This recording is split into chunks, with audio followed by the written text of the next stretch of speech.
कल सरकार इसे लेकर एक कानून लेकर आई है, जिसे लेकर सरकार का ये कहना है कि ये मजबूत कानून है और इसका प्रभाव दिखेगा, पेपर लीक जैसे जो मामले हैं वो रुकेंगे।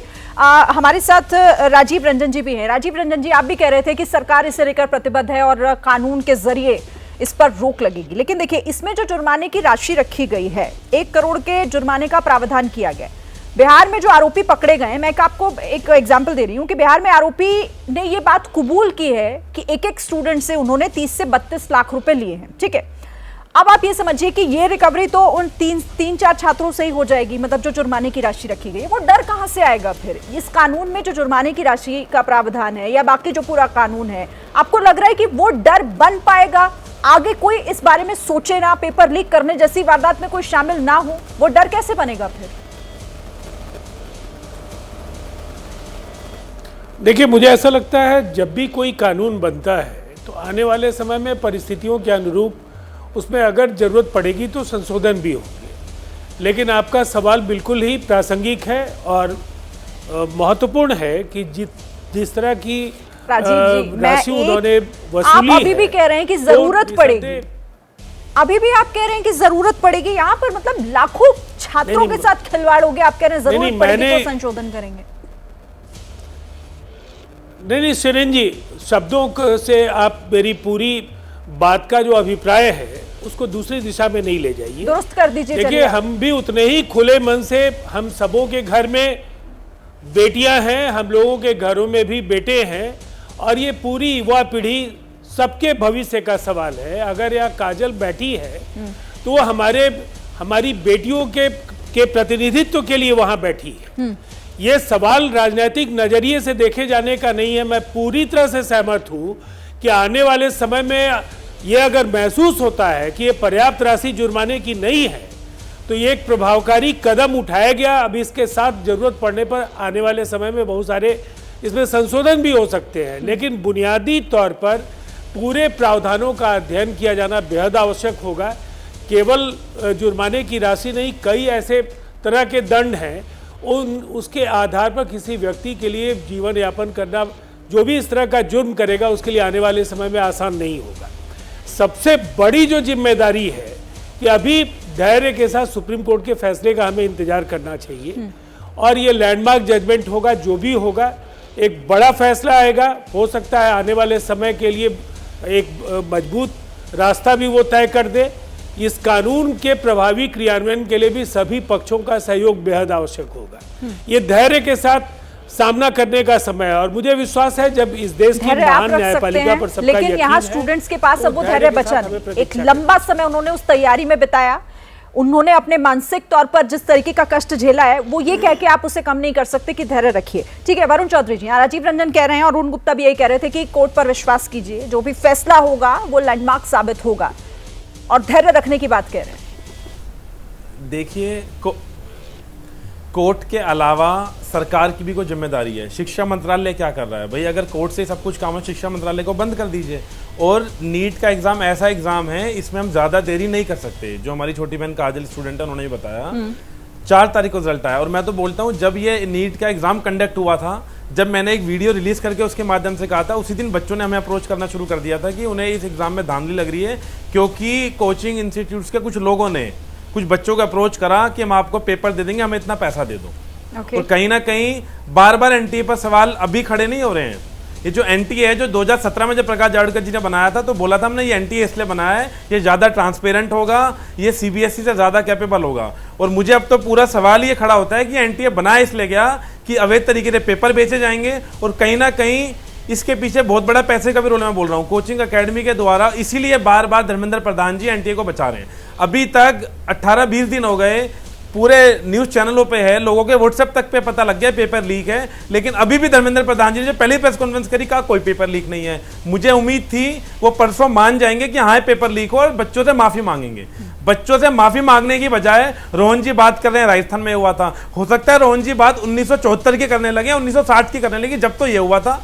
अगर यही बातें करनी होती है, इसको कहते हैं बहाना बनाना और छात्रों को न्याय ना देना। तो मेरी दोबारा गुहार है ये सरकार से भी और रोहन जी से भी कि अगर रोहन जी की बात सुनते हैं इनके एचआरडी मिनिस्टर तो इमीडिएटली एनटीए को बैन करें। और जो सीएसआर का भी पेपर इन्होंने पोस्टपोन करा है, ये एनटीए ने करा। नेट का पेपर पोस्टपोन करा, ये एनटीए ने करा। और एनटीए कहीं ना कहीं सरकार से उनके डायरेक्ट कनेक्शन है, क्योंकि धर्मेंद्र प्रधान जी जब बार बार एनटीए को बचा रहे हैं, जस्टिफिकेशन दे रहे हैं, अगर खाली कोर्ट का इंतजार है तो बंद कर दें अपने मंत्रालय को। हम कोर्ट से बात करेंगे कि मंत्रालय बंद हो जाएंगे, मंत्रालय ने अपने हाथ खड़े कर दिए हैं। ठीक है रोहन जी, इसका जवाब दीजिए। वाजिब सवाल है मंत्रालय कि की जिम्मेदारी है, तो एचआरडी मिनिस्टर की जिम्मेदारी है। अब रोहन गुप्ता जी, और साथ ही ये भी देखिए, संस्था पर पहली सवाल बात क्यों ना उठाया जाए, क्योंकि मैंने आपको बताया कि संस्था कितनी जरूरी है इस मामले में और इसीलिए उस पर प्रश्न उठना जायज है। सवाल उसका जवाब देना पड़ेगा। देखिए, बिल्कुल अगर कोई संस्था किसी चीज के लिए जिम्मेदार है तो उसके ऊपर सवाल उठने चाहिए, मैं उसके लिए ना नहीं बोल रहा हूं। पर हम जब सजा की बात करते हैं तो उसके पीछे जो इंडिविजुअल है उसके खिलाफ सजा होती है। बात हम एनटीए की कर रहे हैं। एनटीए का आइडिया कहां से आया? 2013 में जब यूपीए सरकार की, तब ministry of human resource development ने एनटीए का आइडिया प्रपोज किया, एक स्पेशल पर्पस व्हीकल कि देश की जितनी एग्जाम्स है वो एनटीए के अंडर में होनी चाहिए। ये 2013 में ये उसका जो स्पेशल पर्पस व्हीकल फॉर्म करने का निर्णय हुआ। फॉर्मेशन 2017 में हुआ। एनटीए बनने के बाद में 13 लैंग्वेज में किस प्रकार से एग्जाम का विस्तार किया जाए, किस प्रकार से सेंटर का विस्तार किया जाए, तो ये जो आइडिया है ये सारी सरकारों ने मिलकर लिया है। अब उसके एग्जीक्यूशन में जहां जहां गलती है, और ये भी कहा धर्मेंद्र प्रधान जी का कल का बयान है कि जो भी जिम्मेदार होगा उसके ऊपर एक्शन लिया जाएगा। वो एनटीए का कोई पदाधिकारी होगा उसके ऊपर जिम्मेदारी होगा, उसके ऊपर एक्शन लिया जाएगा। तो कहीं पे भी सरकार अपनी जिम्मेदारी से कोई भागने की बात ही नहीं है। अगर जिम्मेदारी से भागना होता तो एनईटी की एग्जाम कैंसिल करके जो वहां पे सीबीआई की इंक्वायरी नहीं लगाते। अगर जिम्मेदारी से भागना होता तो बिहार में जिस प्रकार से कार्यवाही करते इमीडिएटली एक्शन नहीं लेते। अगर जिम्मेदारी से भागना होता तो कल का कल लॉ पास नहीं होता। अगर जिम्मेदारी से भागना होता तो आज कमिटी नहीं बनती। हम नहीं भागेंगे। हम वो सरकार नहीं है कि 19 बार पेपर लीक होने के बावजूद भी जो जिम्मेदार है उनको बचाने का काम करें। हम वो सरकार नहीं है कि सुरेश ढाका जैसे लोगों को बचाने के लिए हमारे वरिष्ठ नेता उनकी पैरवी करें। हम वो पार्टी नहीं है। अब जब जिम्मेदारी से जब उसका स्वीकार कर रहे हैं कि कहीं पे चूक हुई है और आने वाले दिनों में इस प्रकार का प्रावधान होगा कि किसी की हिम्मत ना हो। हम वो सरकार नहीं है कि ये 19 बार ये होने देंगे और फिर भी उसका विरोध ना करें। हम ये सरकार नहीं कि हमारे आंकड़े डराते हैं रोहन गुप्ता जी। 7 साल में देश के 15 राज्यों में, मैं आपको बता दूं, 70 से ज्यादा पेपर लीक हुए हैं और लगभग यहां पर 1 करोड़ 7 लाख से ज्यादा, 70 लाख से ज्यादा ऐसे स्टूडेंट हैं जिनका भविष्य दांव पर लगा है। तो सवाल फिर क्यों नहीं उठेगा? मैं एक बात बोलना चाहूंगा रोहन जी, बिल्कुल। मैं आखिरी चीज एक सेकंड, एक छोटी सी चीज कहना चाहूंगा। मैं मेरी बात खत्म करूं। ठीक है, पूरी कीजिए। एक छोटी सी चीज कहना चाहूंगा मैं सिरिन जी, एक बात कह, देखिए मैंने पहले मेरी बात की शुरुआत की। ये एक ऐसा दूषण है हमारी सिस्टम का जहां पे लाखों, हजारों, करोड़ों छात्रों के भविष्य का सवाल है। उसमें हम सबको मिलके, जो भी राजनीतिक पार्टी है, राजस्थान में 19 बार हुए, कर्नाटक में हुए, गुजरात में हुए, पूरे देश में हुए, उसके ऊपर राजनीति छींटाकशी नहीं करके दूषण को कैसे निकाले।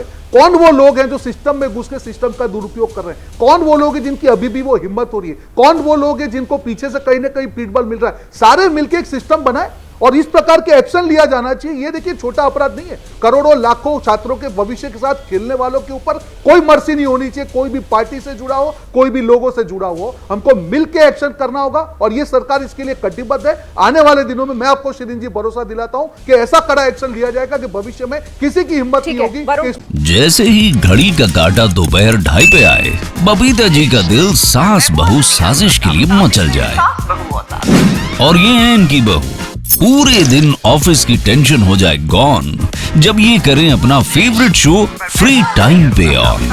इनकी तरह आप भी देखिए अपना फेवरेट शो अपने टाइम पर और डाउनलोड कीजिए एबीपी लाइव ऐप अपने स्मार्ट टीवी पर।